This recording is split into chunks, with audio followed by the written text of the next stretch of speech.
اللہ جلال کی بڑی رحیمی و کریمی ہے کہ اللہ تعالیٰ ہم سب کو بابرکت ایام سے گزار رہا ہے۔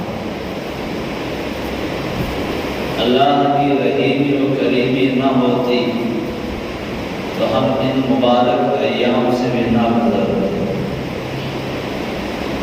رجب کا مہینہ عطا فرمایا، شعبان کا مہینہ بھی عطا فرمایا، اور ہمارے زندگیوں میں ہمارے سروں پر رمضان مبارک کا مہینہ بھی عطا فرما رہا ہے، جس کو اللہ کے نبی علیہ الصلوۃ والتسلیم نے ارشاد فرمایا، شعبان کا مہینہ میرا، یعنی نبی علیہ الصلوۃ والسلام کا، رمضان مبارک اللہ تعالیٰ کا مہینہ، اور اللہ تعالیٰ نے رمضان مبارک کی بہت ساری فضیلتیں رمضان مبارک کے مہینے میں اللہ تعالیٰ نے عطا فرمایا، اور حضرت سلمان فارسی رضی اللہ تعالیٰ عنہ فرماتے ہیں کہ اللہ کے نبی علیہ الصلوۃ والتسلیم شعبان کا مہینہ تھا، شعبان کا آخری جمعہ تھا، نبی صلی اللہ علیہ وسلم نے ایک خطبہ ارشاد فرمایا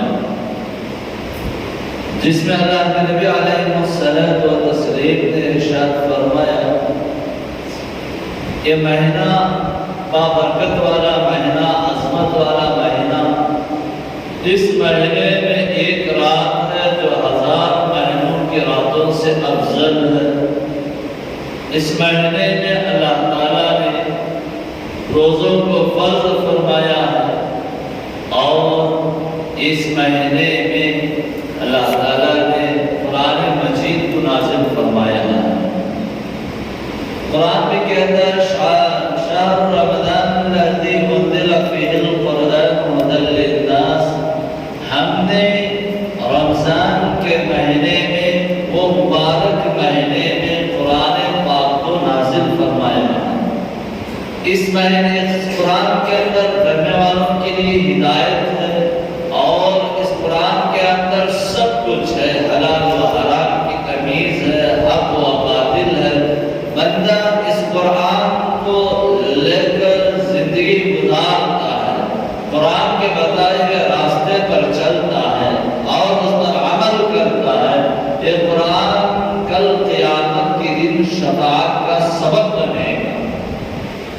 اس قرآن کے بارے میں اللہ کے نبی علیہ الصلوۃ والتسلیم نے ارشاد فرمایا، یہ قرآن نار جہنمی کو اگر کوئی بندہ دنیا کے اندر اس کو پڑھتا ہے، اس پر عمل کر رہا ہو، اگر انتقال ہو جائے، اس کے حق میں جہنم بھی طے ہو جائے، تو نبی علیہ الصلوۃ والتسلیم نے ارشاد فرمایا کہ یہ قرآن اللہ تعالیٰ سے لڑتا ہے، جھگڑتا ہے۔ جس دل کے اندر میں تھا، جس نے مجھ سے محبت کی، جس نے مجھے پڑھ کر اپنی زندگی کو سنوارا تھا، عمل کیا تھا، اور اس کی کوتاہیوں کے بدلے وہ نارے جہنم میں جا رہا ہے، اللہ اس کو جنت عطا فرما، اس کے درجات بلند فرما کہہ کر قرآن اللہ تعالیٰ سے لڑتا ہے، شفاعت کرتا ہے۔ بہرحال محترم بزرگان دوستو، یہ قرآن اس مقدس برکت والے مہینے میں نازل ہوا ہے۔ ایک طرف قرآن بھی مقدس، ایک طرف مہینہ بھی مقدس۔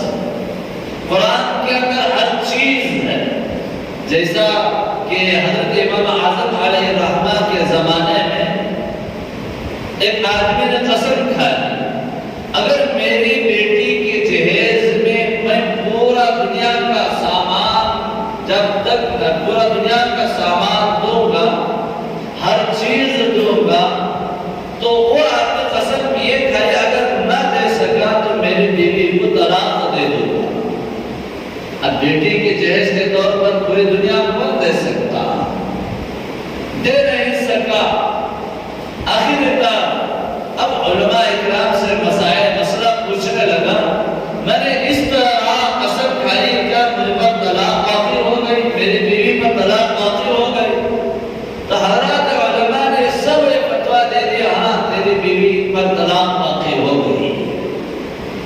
اب اس نے مسائل پوچھتا پوچھتا گھومتا گھومتا حضرت امام اعظم ابو علیہ رحمت کے پاس گیا اور پوری کارگزاری سنائی. تو حضرت امام اعظم نے یہ فتویٰ جاری کیا تو نے اپنے بیٹے کے جہیز میں قرآن دے دے. قرآن کے اندر ہر چیز موجود ہے. قرآن کے اندر اللہ تعالیٰ نے ہر چیز کو رکھا ہے. جب تو دے دے تیری کلام باقی نہیں ہوگی. تو اس سے اندازہ لگتا ہے تو قرآن کے اندر ہر چیز ہے. ہماری زندگی گزارنے کا طریقہ ہے اور ہماری زندگیاں جس طرح امن و سکون کے ساتھ رہنا وہ ہے, جس طرح دنیا بنانا وہ ہے, جس طرح آخرت بنانا وہ ہے, اور حلال ہے حرام ہے اور جو ہے جنت و دوزخ ہر چیز کو اللہ تعالیٰ نے قرآن مجید میں رکھا ہے. بہرحال محترم بزرگان دوستو, آج اس قرآن سے ہم دوری اختیار کی ہوئی ہے. آج قرآن سے ہم دور ہو چکے ہیں. قرآن کا ہر ایک کو معلوم ہے کہ اللہ کی کتاب ہے اور جو ہے یہ تو ہم سوچتے ہیں, لیکن پڑھنے کی بنیاد پر, اس پر عمل کرنے کی بنیاد پر ہم پورے طور پر پیچھے ہیں. ہم اپنے مقصد کے لیے قرآن کو برت رہے ہیں اور جو ہے اپنی مرضی آئی تو قرآن, مرضی نہ آئی تو قرآن نہیں. ایسا نہیں محترم بزرگان دوستو. زندگی کے ہر موڑ میں قرآن کو لو, قرآن کے بتائے ہوئے راستے پر چلو تو تم کامیاب ہو جاؤ گے. یہ بہت بڑی مقدس اور پاکیزہ کتاب ہے. اس کو ناپاک ہو کر بھی چھو نہیں سکتا ہے. پاک ہو کر چھینا ہے, پاک ہو کر اس کو پڑھنا ہے اور باوضو ہو کر کے پڑھنا ہے. اگر بندہ قرآن سے محبت کیا, قرآن کو پڑھتا ہوا مر گیا اور قرآن سے الفت کی اور جو ہے بندہ قرآن کا علم حاصل کرنے کے شوق میں انتقال ہو گیا, اور جس نے قرآن پڑھ لیا ہو, یاد کر لیا ہو, حافظ بن گیا ہو, تو وہ بندہ جب انتقال میں ہو جاتا ہے, کل قیامت کے دن جب قبر سے اٹھے گا, قبر سے اٹھے گا, اس کے منہ سے کستوری اور عنبر کی اور خوشبو اور مہک آتی ہوگی. اللہ تعالیٰ اس کے منہ سے مہک کو اور خوشبو کو جاری کر دیتا ہے. اتنی بامقدس اور پاکیزہ کتاب ہے. آج دیکھیں سماج کے اندر, معاشرے کے اندر اس قرآن کی کوئی اہمیت نہیں ہے. قرآن سالوں سال باغوں میں ہم سجا کر کے رکھتے ہیں, قرآن کو پڑھتے نہیں ہیں, قرآن پر عمل کرتے نہیں ہیں. اور آج ہم لوگ سمجھ رہے ہیں کہ اس قرآن کو اللہ تعالیٰ نے دیا ہے, باپ کے انتقال پر کاٹ کر بخشنے کے لیے دیا گیا ہے اور بیٹی کی جہیز میں دینے کے لیے دیا گیا ہے, اور جو ہے قرآن خانی, دکان کی افتتاح, گھر کی افتتاح اس کے لیے دیا گیا ہے. ہم یہ سوچ کر اسی کے لیے ہم برت رہے ہیں. کبھی ہم لوگوں نے یہ سوچا کہ قرآن پڑھنے سے, اس قرآن پر عمل کرنے کے لیے اس قرآن کو اللہ تعالیٰ نے دیا ہے. کبھی اس لیے سے ہم لوگوں نے اچھے لیے سے جو ہے اس طریقے سے قرآن کا ہم نے کبھی سرے سے نہیں لگایا. لگاؤ قرآن کو. ہماری زندگی گزر گئی. آج اسے قرآن کو روزانہ پڑھتے رہا کرو, اور جو ہے آپ حافظ ہیں تو 3 پارے, اور حافظ نہیں ہے کم از کم پڑھنا بھی نہیں آ رہا ہے, تو ہم لوگوں کو چاہیے کہ سرے سے لگا کر قرآن مجید پر انگلی پھیرتے ہوئے جائیے. اس سے بھی مغفرت کے وعدے. بہرحال محترم بزرگان دوستو, اس مہینے میں, قرآن رمضان مبارک کے مہینے میں اللہ تعالیٰ نے قرآن پاک کو لوح محفوظ سے آسمان دنیا پر نازل فرمایا. اس کی نسبت رمضان کی نسبت قرآن سے ہو گئی تو رمضان کا مقام بڑھ جاتا ہے, اور جس کی نسبت قرآن سے ہوتی ہے اللہ تعالیٰ اس کی عظمت کو, اس کو جو ہے بلند کر دیتا ہے اور اس کی عزت عطا فرماتا ہے. دیکھیں آج ہمارے معاشرے میں ایک حافظ کی عزت ہے یا نہیں, لیکن اللہ کے نگاہ میں حافظ قرآن کی بہت بڑی عزت و احترام. آپ دیکھے ہوں گے, آپ بڑے بڑے عہدے میں ہیں, لیکن ایک حافظ قرآن ہوتا ہے.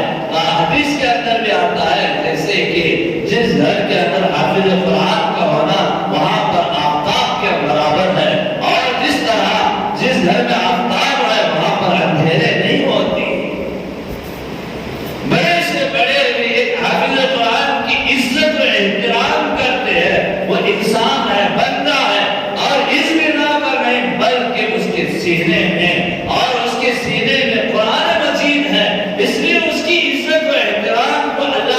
بندوں کے نگاہ میں بڑھا دیا۔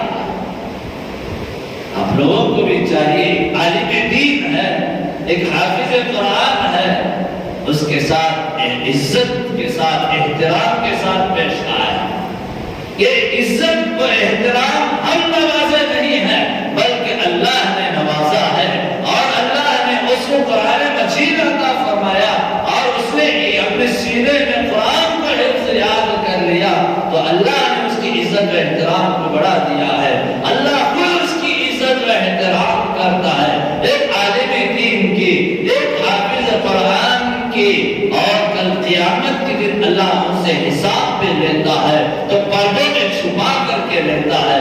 اور ایک حافظ قرآن، اور کل قیامت کے دن اللہ تعالیٰ اس کے ماں باپ کو نور کے ممبروں پر بٹھاتا ہے، اور حافظ قرآن سے اللہ تعالیٰ کہتا ہے، اور تو جو ہے قرآن مجید جس طرح تو دنیا میں پڑھتا ہے اسی کے مطابق وہ یہاں پر بھی پڑھتا ہوا جنت کا ایک ایک درجہ، ایک ایک سیڑھی چڑھتا جا، اور جب تو من الجنت والناس پر چلے جائے گا تیرا مقام وہیں پر ہوگا، تیرے ماں باپ سے بھی ملاقات ہوگی۔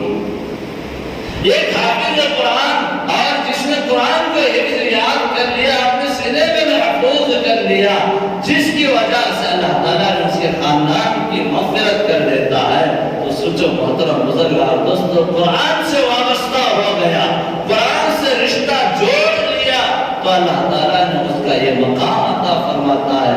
ہم لوگوں کو بھی چاہیے کہ قرآن سے محبت کرے، قرآن سے اپنا رشتہ جوڑے، اپنے تعلقات کو جوڑے، قرآن کو پڑھے اور اس پر عمل کرے، تو اللہ تعالیٰ کل قیامت کے دن ہمارے درجات کو بھی بلند فرماتا ہے۔ بہرحال جس کے سینے میں قرآن ہو، ایک عالم دین ہے، تو آپ لوگوں کو، مجھے بھی چاہیے کہ ان کی عزت کرے، ان کا احترام کرے۔ ادب کا تقاضا ہے ان کے سامنے زور سے بھی نہ بات کرے، کیونکہ اللہ اس سے محبت کرتا ہے، اللہ ان کو قرآن سے رشتہ جوڑنے کی وجہ سے ان کے تعلق کو اور ان کی عزت کو، ان کے احترام کو بڑھا دیا ہے۔ بہرحال جب رمضان کو قرآن سے تعلق ہو گیا تو رمضان کی قدر بھی بڑھ گئی۔ ہم لوگوں کو بھی چاہیے کہ قرآن سے ہمارا تعلق ہو جاتا ہے، اللہ تعالیٰ ہماری قدر کو، ہماری احترام کو، ہماری عزت کو، ہمارے ہم لوگوں کو فضیلت عطا فرما دیتا ہے۔ بہرحال اس کے بعد اللہ کے نبی علیہ الصلوۃ والتسلیم نے فرمایا کہ رمضان المبارک میں اللہ تعالیٰ نے خاص عبادت روزوں کو فرض فرمایا ہے، روزوں کو فرض فرمایا ہے۔ یا ایھا الذین آمنوا کتب علیکم الصیام کما کتب علی الذین من قبلکم لعلکم تتقون۔ اے ایمان والو، تم پر روزے فرض کیے گئے جیسے کہ تم سے پہلے امتوں پر بھی روزے فرض کیے گئے تھے، اور اللہ تعالیٰ کہتا ہے لعلکم تتقون، اگر تم روزہ رکھو گے تم متقی اور پرہیزگار بن جاؤ گے۔ روزے کا اجر بہت بڑا اجر ہے۔ اگر آپ نماز پڑھتے ہیں، اللہ تعالیٰ فرشتوں کے ذریعے سے وہ جو ہے اس کا اجر عطا فرماتے ہیں۔ آپ زکوٰۃ دیتے ہیں، فرشتوں کے ذریعے سے آپ کو اس کا اجر ملتا ہے۔ آپ حج کرتے ہیں، فرشتوں کے ذریعے سے اس کا اجر ملتا ہے۔ لیکن روزہ ایسی چیز ہے جس کے بارے میں اللہ کے نبی علیہ الصلوۃ والتسلیم نے ارشاد فرمایا، روزے کا اجر اللہ خود دیتا ہے۔ بعض حدیثوں میں آتا ہے روزے کا بدلہ اللہ خود ہوتا ہے۔ سوچو محترم بزرگار دوستو، روزے کا مقام اور مرتبہ کتنا بڑا مقام اور مرتبہ ہے۔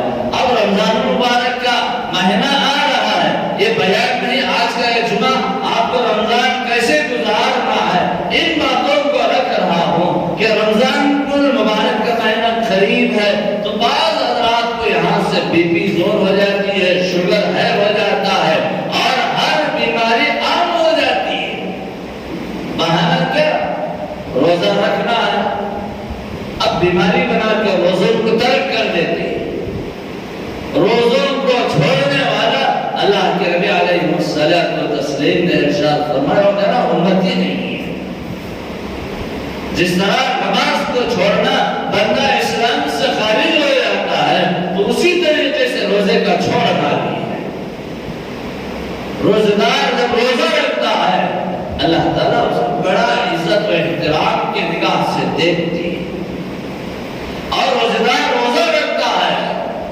کے منہ سے جو بدبو آتی ہے ہاضمہ نہ ہونے کی وجہ سے، اللہ تعالیٰ کے یہاں وہ بدبو مشک و عنبر سے بھی زیادہ لذیذ اور پاکیزہ ہے۔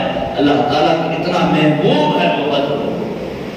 روزہ دار جب روزہ رکھتا ہے کل قیامت کے دن اللہ تعالیٰ اور عرش کے سائے میں دسترخوان بچھاتا ہے اور لوگ نفسی کے عالم میں پریشان، پسینے میں پریشان ہو، ہر آدمی پریشان ہوگا، لیکن روزہ رکھنے والا اللہ تعالیٰ کے عرش کے نیچے ہوگا۔ لوگ کہیں کہ سارے انبیاء ہوں گے تو وہاں پر اعلان ہوگا یہ نبی نہیں بلکہ حضرت محمد رسول اللہ صلی اللہ علیہ وسلم کی امت کے روزے دار ہیں۔ اتنی بڑی فضیلت روزہ رکھنے کی، روزہ رکھو۔ پھر اس کے بعد اللہ کے نبی نے اس مہینے کے بارے میں اور شعبان کا آخری جمعہ میں ارشاد فرمایا کہ یہ مہینہ جو ہے روزہ رکھنے کا، یہ مہینہ تراویح پڑھنے کا، اس مہینے کی راتوں کو طویل قیام اللیل کو اللہ تعالیٰ نے رکھا ہے، اور جس نے اس مہینے میں رات میں قرآن مجید کو پڑھتا ہے، تراویح کو پڑھتا ہے، اس کا بھی بڑا اجر و ثواب ہے۔ جس نے تراویح کو ترک کر دیا، تراویح کو چھوڑ دیا، نبی علیہ الصلوۃ والتسلیم نے ارشاد فرمایا جس قوم نے تراویح کی نماز کو ترک کر دیا، تراویح کو چھوڑ دیا، اور آپ کو اس کا علم ہو گیا ہے کہ فلانا شہر میں فلانے گاؤں میں تراویح کو چھوڑ رکھا ہے، نبی صلی اللہ علیہ وسلم نے ارشاد فرمایا ان سے جہاد کرو، ان سے لڑو۔ تو اب اس سے پتہ لگتا ہے کہ تراویح کا پڑھنا کتنی بڑی عبادت ہے، اور تراویح کا پڑھنا کتنی اہم ہے، قیام اللیل ہے۔ اب تراویح دن بھر ہم روزہ رکھتے ہیں، اب تراویح کا مسئلہ آج جو ہے بہت سارے حضرات کون قرآن مجید کو پورا مہینہ پڑھے گا، سنے گا، اب اس میں بے سستی اختیار کر لیتا ہے، کاہلی اختیار کر لیتا ہے، بعض طبقہ تراویح کو پڑھتا ہی نہیں ہے۔ ایسا نہیں محترم بزرگار دوستو، تراویح کی 20 رکعات ہے، اور جو ہے عشاء کی نماز کے بعد تراویح ہوتی ہے۔ ہم پورا مہینہ، پورا سال کبھی قرآن کو سنا نہیں، قرآن کو پڑھا نہیں، اب یہاں پر تراویح کے اندر قرآن کا پڑھنے کا، قرآن کا سننے کا ایک اچھا موقع ملتا ہے، اب یہاں پر ہم بڑی غفلت اختیار کرتے ہیں۔ حضرت کیا کریں، نلے تک کھائے اختیار میں، اب تراویح میں ہوتا نہیں، سو جاتی۔ بعض لوگ بہانہ بنا لیتے ہیں، تراویح کی 8 رکعت 20 رکعت پڑھاتے، یہ آپ کو مسئلے مسائل میں جانے کی ضرورت نہیں ہے۔ مکہ مکرمہ، مدینہ المنورہ، وہاں پر 20 رکعت ہو رہی ہے۔ اب یہ جو اہل حدیث کا غیر مقلدین کا جو طبقہ ہے، اب بہت ساروں کو بہکا دیا، 8 رکعت پڑھتے ہیں واپس چلے جاتے ہیں۔ ارے پڑھنے میں کیا حرج ہے، پڑھو اور سستی نہ کرو۔ تو قرآن مجید پڑھنے کا، سننے کا ایک موقع مل رہا ہے، پورے شوق اور درشوق کے ساتھ، خلوص الہیت کے ساتھ تراویح میں آؤ، قرآن مجید کا ایک ایک لفظ غور سے سنتے رہو، جیسا کہ اللہ کے نبی علیہ الصلوۃ والتسلیم نے ارشاد فرمایا رمضان مبارک میں ایک فرض بندہ ادا کرتا ہے، اللہ تعالیٰ 70 فرضوں کا ثواب اللہ تعالیٰ عطا فرماتا ہے۔ ایک سنت ادا کرتا ہے، فرض کے برابر اجر و ثواب ملتا ہے۔ ایک نفل ادا کرتا ہے، اللہ تعالیٰ اس کو جو ہے 70 درجہ بنا کر اور جو ہے اس کو فرض کے برابر اجر و ثواب دیتے ہیں۔ اور ہم لوگوں کو چاہیے، اب قرآن مجید ہم سن رہے ہیں، ایک ایک لفظ سن رہے ہیں، تو اس کا اجر و ثواب کتنا ہوگا آپ کو اندازہ لگا۔ تراویح میں کاہلی اور سستی نہ برتو۔ آؤ، ہم لوگ گزشتہ سال لاک ڈاؤن تھا، ہم لوگ قرآن مجید پڑھنے کا، سننے کا موقع نہ ملا، اور بعض گھروں میں اننتلا پڑھ کر کے گزار لیا، بعض گھروں میں تراویح کی نماز ہی نہیں پڑھی، اور موقع جب تھا ہم لوگوں نے تراویح میں بڑی سستی اختیار کرتے تھے۔ اللہ نے اس موقع کو چھین لیا ہے، اس کا دل درد اور اس کا درد کیا آپ خود محسوس کرے ہو۔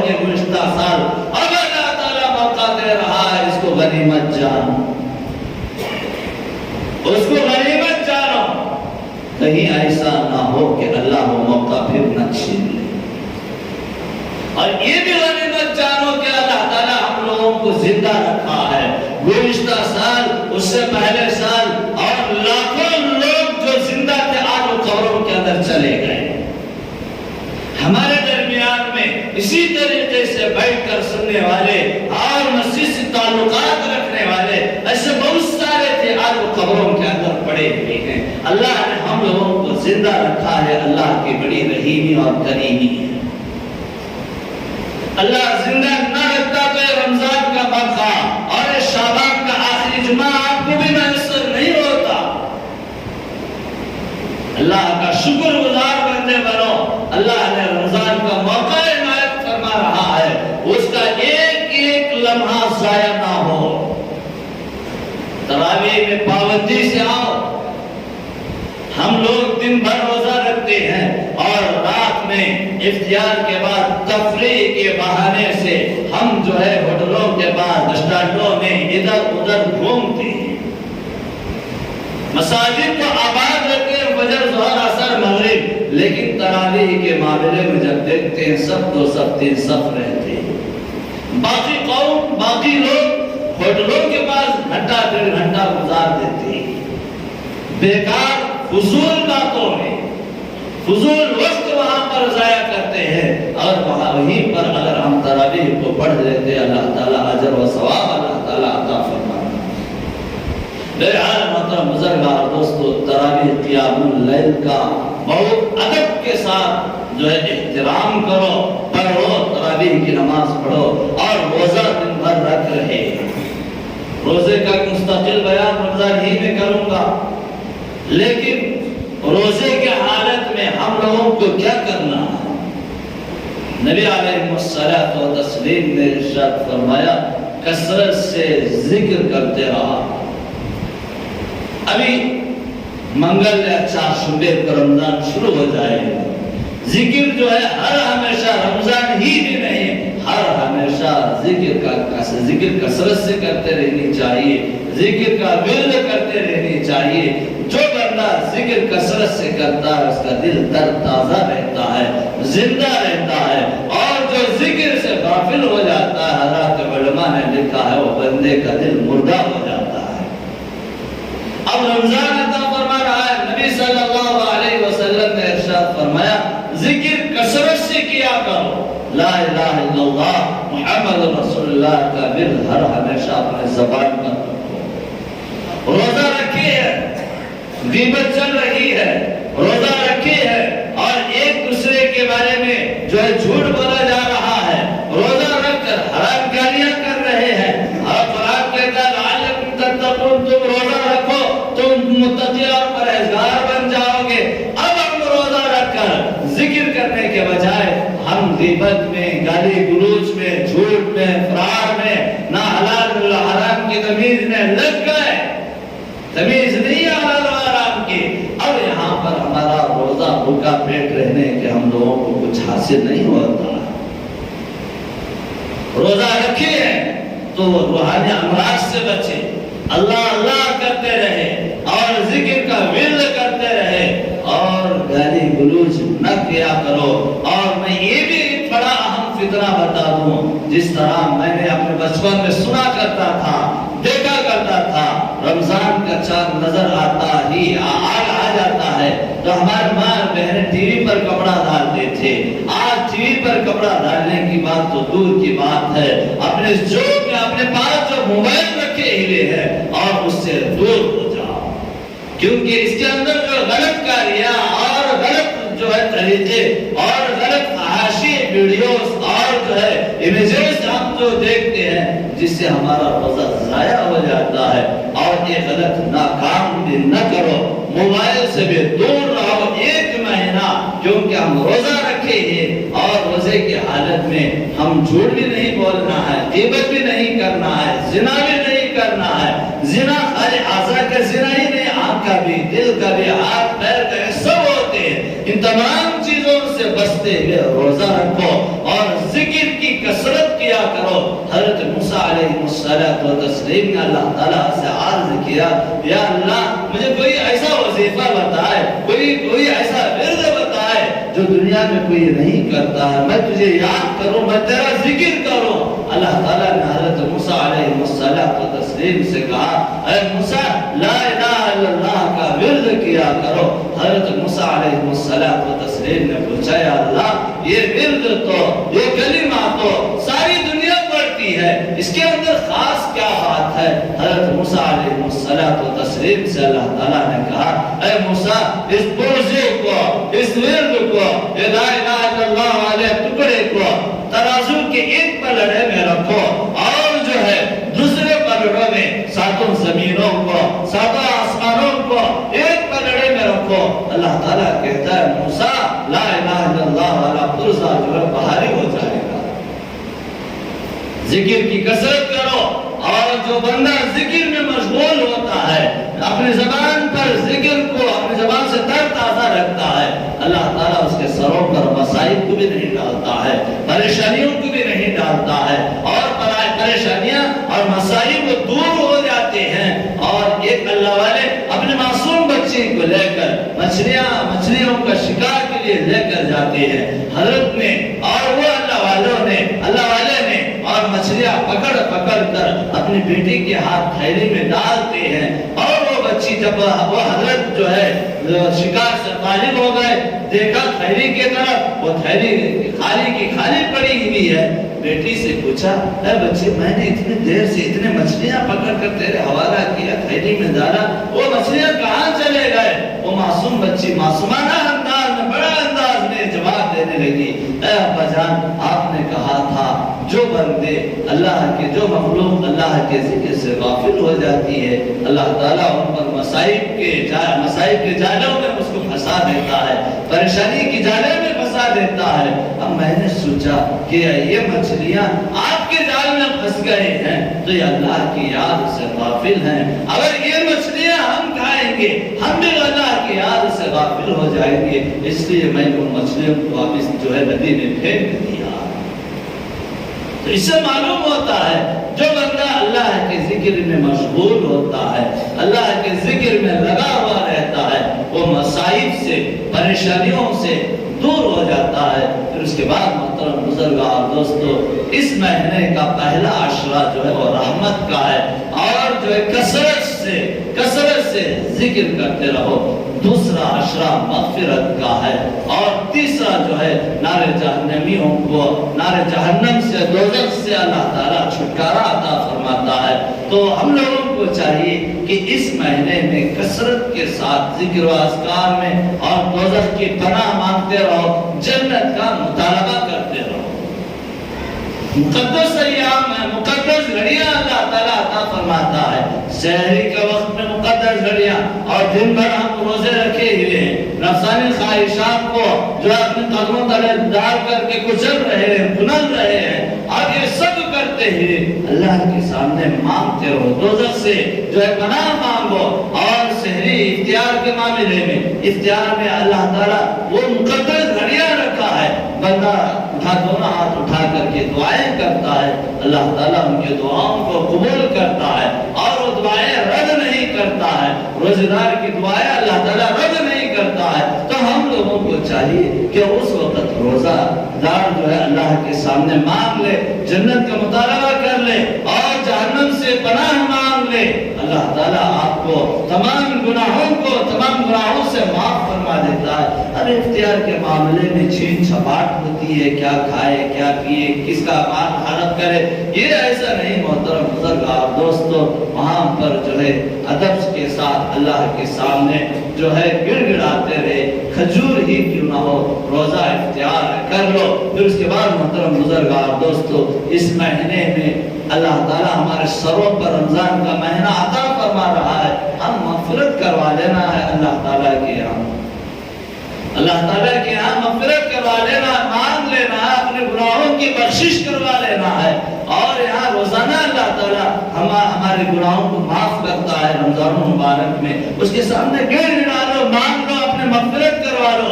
ہم پورے سال جو ہے بڑے پریشانیاں اٹھائے، اب رمضان کا مقدس مہینہ روزہ رکھو، حلال و حرام کی تمیز کرتے ہوئے جو ہے مسجد میں آؤ تو اس کے سامنے بیٹھ کر گڑ گڑا لو، اپنے گناہوں کی بخشش کرا لو۔ اور حدیث کے اندر آتا ہے کہ اللہ کے نبی علیہ الصلوۃ والتسلیم نے ایک مرتبہ خطبہ دینے کے لیے جو ہے منبر پر چڑھتے ہیں، پہلی سیڑھی پر قدم رکھا تو آمین کہا۔ حضرات صحابہ نے عرض کیا رسول اللہ آپ نے کبھی یہ عمل اختیار نہیں کیا، آپ نے پہلے درجے پر قدم رکھا تو آمین، دوسرے درجے پر قدم رکھا تو آمین، تیسرے درجے پر قدم رکھا تو آمین، کیا معاملہ ہے؟ تو اللہ کے نبی علیہ الصلوۃ والتسلیم کے اس عمل پر صحابہ نے پوچھا، اللہ کے نبی نے کہا حضرت جبرائیل علیہ الصلوۃ والتسلیم میرے پاس آئے تھے، حضرت جبرائیل نے وہاں بدعا کر رہے تھے ہلاک و برباد ہو جائے وہ آدمی جس کو رمضان مبارک کا موقع ملے پھر بھی اس کی مغفرت نہیں ہوئی ہو۔ حضرت جبرائیل کی بدعا پر میں نے آمین کہا۔ اب سوچو محترم بزرگار دوستو، اب رمضان کا مہینہ ہم پا کر بھی ہماری مغفرت نہیں ہوئی تو حضرت جبرائیل علیہ الصلوۃ والتسلیم کی بدعا کی مستحق اور آپ صلی اللہ علیہ وسلم نے اس بدعا پر آمین کہا ہے۔ تو اس لیے ہم لوگوں کو چاہیے پورے خلوص کے ساتھ ہم رمضان کے اندر عبادات کرتے ہوئے اللہ کے ہاں مغفرت چاہ لو۔ اور یہ مہینہ صبر کا بھی مہینہ ہے، اس مہینے کو اپنے پیٹ کو بھوکا بھی رکھنا ہے، نفسانی خواہشات کو کچلنا بھی ہے اور اپنے غصوں کو قابو کرنا بھی ہے، ایک دوسرے کے ساتھ صلہ رحمی کا بھی مہینہ ہے، صلہ رحمی بھی کرنا ہے، آپس کی دشمنیاں بغاوتیں یہ سب ختم کرو۔ رمضان کا مطلب ہی معنی ہی کیا ہے؟ اور ایک بھٹی کا آتا ہے، جس طرح ایک بھٹی لوہے کو پاک کرتی ہے، بھٹی سونے کو پاک کرتی ہے، بھٹی پتل اور جو ہے پتل کو پاک کرتی ہے، اسی طریقے سے رمضان بندوں کے گناہوں کو پاک کرتا ہے، وہ بندوں کے گناہ صاف ہو جاتے ہیں۔ اس لیے رمضان کے اندر جو آپس کی نفرتیں، ان نفرتوں کو ختم کرو، دشمنیوں کو ختم کرو، نیک اور ایک ہو کر کے جو ہے رمضان کو گزارو، اور پوری زندگی نیک اور ایک ہو کر کے رمضان کو گزارو۔ اب رمضان آتا ہے، تمہیں پریشان ہوتی ہے نہیں معلوم نہیں، ہر مسجد میں ہر امام، ہر مؤذن، ہر کمیٹی پریشان ہوتی ہے۔ یہ ایک دوسرے کی پریشانی دینے کا مہینہ نہیں، صلہ رحمی کا مہینہ۔ رمضان میں پورے سال مسجد سے دور رہے، امام صاحب، مؤذن صاحب، کمیٹی آؤ نماز کو، کبھی نماز کی طرف، مسجد کی طرف ہم دیکھے نہیں۔ جیسے ہی رمضان کا چاند نظر آتا ہے، بڑا متقی اور پرہیزگار بن کر مسجد کے اندر جھگڑے، فتنے، فسادات سب کر بیٹھتے، پورے سال مسجد کو ویران رکھا۔ اب ایک مہینے میں آ کر اتنی پریشانی اور پورا محلہ، پورا شہر، پورا کا پورا جو ہے چرچا بن جاتا ہے، فلاں مقام پر ایسا ہو گیا، فلاں مقام پر ایسا ہو گیا۔ ایسا نہ کرو، رمضان کے اندر درگزر کرو، اللہ خود گناہوں کو معاف کر رہا ہے۔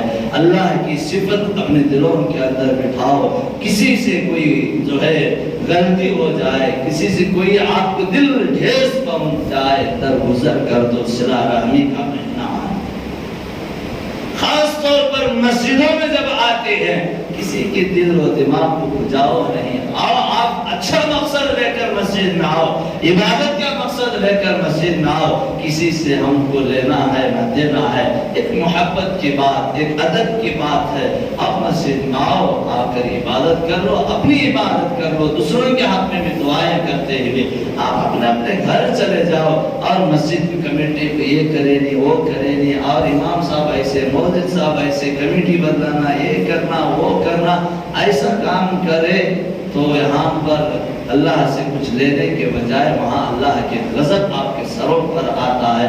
تو آپ حضرات سے عاجزانہ اور معدبانہ درخواست کرتا ہوں کہ آپ عبادتوں میں زور دیں اور دوسروں میں دخل انداز نہ دیں، دوسروں میں دخل نہ دیں، آپ اپنی عبادت پر زور دیں۔ میں اپنے روزے کو کیسے قبول کر لوں اور اپنی عبادت کو کیسے اللہ کے ہاں اپنی عبادتوں کو قبول کروا لوں اور اپنے گناہوں کو کیسے معاف کروا لوں، یہ نیت رکھ کر مسجدوں میں آئے، عبادت کرو۔ پھر اس کے بعد محترم بزرگان دوستو خاص طور پر دھیان پر رمضان مبارک میں ذکر و اذکار کو اپنے زبانوں پر تر تازہ رکھو، گالی گلوچ کو چھوڑو۔ میرے نوجوان حضرات سے بھی کہتا ہوں کہ دوستوں کا ایک سرکل ہوتا ہے، دوست روزہ رکھ کر ماں بہن ان کے گالیاں گندی گالیاں، اور جو ہے وہاں پر ہم کا گیم رمضان مبارک میں ٹائم پاس ہوتا نہیں کہہ کر ہم موبائل لیے گیم کھیلنا شروع کر دیا اور جوا کھیلنا شروع کر دیا۔ دو چار نوجوان سامنے بیٹھتے ہیں گیم میں لوڈو کی کیا کرتے مرتے رہتے ہیں۔ ایسا کرنے سے ہمارے روزے فنا ہوتے ہیں۔ اور اگر آپ ٹائم پاس نہیں ہو رہا ہے، قرآن کھاؤ، پڑھنا نہیں ہو رہا ہے، انہیں پھیرتے جاؤ، اور یہ بھی نہیں روزہ رکھے آرام سے سو جاؤ اور یہ عمل کرو۔ اگر ہم لوگ آپس میں ادھر ادھر پھر کر گالیاں نکال کر غیبتیں کر جھوٹ بول کر فرار کر اور یہ عمل کریں گے، ہم لوگوں کو بھوکا پیٹ رہنے کے سوا کچھ حاصل نہیں ہوتا ہے۔ روزہ پیٹ ہی کا روزہ نہیں، روزہ پورا جسم کا روزہ ہوتا ہے۔ اور اپنے نگاہوں کی بھی حفاظت کر لو، ہر چیز کی حفاظت کر لو۔ یہی روزہ کل قیامت کے دن ہمارے لیے شفاعت کرے گا، سفارش کرے گا، اور ہم لوگوں کو اللہ تعالیٰ مغفرت کر دیتا ہے۔ پھر اس کے بعد محترم بزرگان دوستو، رمضان مبارک میں یہ صلہ رحمی کا مہینہ، ایک دوسرے سے صلہ رحمی کرنا ہے۔ روزہ افطار کر رہے ہیں، ایک دوسرے کو ایک کھجور لاؤ اور اس کو ایک کھجور دو اور وہ دے تو آپ استعمال کرو۔ اب روزے دار کو روزہ جو ہم روزہ افطار کروا رہے ہیں، حدیث کے اندر آتا ہے روزے دار کو روزہ افطار کرانا روزے کے برابر اجر اللہ تعالیٰ عطا فرماتا ہے۔ اتنا بڑا اجر و ثواب ہے۔ یہاں محبت بھی ایک بڑھتی ہے ایک دوسرے کو بانٹ کر کھانے سے۔ اگر ہم روزے دار کو روزہ افطار کرا رہے ہیں، ایک بات ذہنوں میں اچھی طریقے سے رکھو، اگر ایک آدمی دن بھر روزہ رکھا ہے، اس کو سود کا مال لا کر کے روزہ افطار نہ کرو، آپ غصہ نہ کرو، حقیقت بول رہا ہوں، آپ کے پیسے سے آپ کے رقم سے جو ہے اس کا روزہ حرام میں نہ جائے، اس کا اجر ضائع نہ ہو، حلال مال سے آپ کی حیثیت کے مطابق جو ہے روزہ دار کا روزہ افطار کا اس سے بڑا اجر و ثواب ہے۔ اور جو ہے اب ہماری ایک عادت اس مسجد کی چل رہی ہے، ہر سال روزے داروں کو افطار مسجد میں کرواتے ہیں، ایک اچھی نیت لے کر کے کراتے ہیں، اور جو ہے ہر سال جب سے مسجد بنی تب سے یہاں پر افطار کا ایک نظم چلتا ہے۔ اور یہاں پر ایک جو ہے ہمارے وقت علی صاحب تھے، حاجی امیر الدین صاحب، وہ انتقال ہو گئے، اب وہاں سے جو ہے اب وہ تو نہ رہے، اب پھر بھی وہ عمل جاری رہے، وہ عمل جاری رہے گا بھی، وہ بنیاد پڑ چکی ہے، اس کو جو ہے چلتا رہے گا۔ اب اس کے اندر بہت سارے حضرات ابھی سے جو ہے پریشانی شروع ہو رہی ہے، کھانا کھلاتی کی نہیں کی، کھلاتی کی نہیں کی، یہ نیت کو دل سے نکالتا ہوں۔ کھلاتے ہیں جو اجر و ثواب جو کرنا چاہتا وہ کرے گا اور وہ عمل کرے گا۔ اب یہ ذہنوں میں نہ رکھو، اور یہاں پر جو ہے ہر سال کی طرح اس سال بھی ایک دن کا خرچہ جو ہے 7,500 روپیہ ہے، شاید 2 سال پہلے بھی 7,500 روپیہ تھا، اب اس سال بھی 7,500 روپیہ ایک دن کا خرچہ، 30 دن ہوتی ہے۔ اور صاحب نصاب حضرات تھے، اب روزے داروں کو روزہ کھلانا چاہ رہے، افطار کروانا چاہ رہے ہیں، تو آپ لوگوں کو چاہیے ایک دن کا 7,500 روپے خرچہ ہے، وہ مسجد کے ذمہ دار حضرات سے رابطہ کرے یا مجھ سے رابطہ کرے، اس کی ترتیب میں بتاؤں گا۔ اس کے اندر جو ہے ایک انسانیت ہے، ایک محبت ہے، اس سے جو ہے ایک وہاں پر افطار میں پورے ایک ہو کر کے افطار کرتے بڑا اجر و ثواب بھی ہے، اس لیے اس کے اندر بڑھ چڑھ کر حصہ لے۔ اور کوئی حرام دے نہیں سکتا، 7,500 روپے اتنا دے نہیں سکتا، ایک چاول کی پیکٹ دلانا چاہ رہا ہے یا گوشت دلانا چاہ رہا ہے یا کوئی دوسرے لوازمات دلانا چاہ رہا ہے، تو میں وہ حضرات سے بھی کہتا ہوں کہ اپنے حیثیت کے مطابق مسجد میں لا کر کے دے، نوازش ہوگی۔ اگر 2-4 احباب مل کر جو ہے روزہ افطار کروانا چاہ رہے، ایک دن کا خرچہ اٹھانا چاہ رہے، وہ اس طریقے سے بھی عمل کر سکتے ہیں جیسے بھی ہو۔ اور جو سارے سال جو ہے اپنا مال لگا رہے تھے، ایک دن 2 دن کا حصہ جو دے رہے تھے، ان حضرات سے بھی عاجزانہ درخواست کرتا ہوں کہ وہ جو ہے مطلع صاحب نے وہ انتقال ہو گئے، ہمارے پاس کون آتا ہے، ایسا سوچے کہ آپ بڑھ چڑھ کر آؤ اور اس کے اندر حصہ لے کر جائے، آئی نوازش ہوگی۔ پھر اس کے بعد لوگوں میں ایک بات ہے، انہیں کھا لیتا کیا کہ انہیں پی لیتا کیا کہ انہیں اس کے گھر کو ڈال لیتا کیا کہ یہ نکال لاؤ۔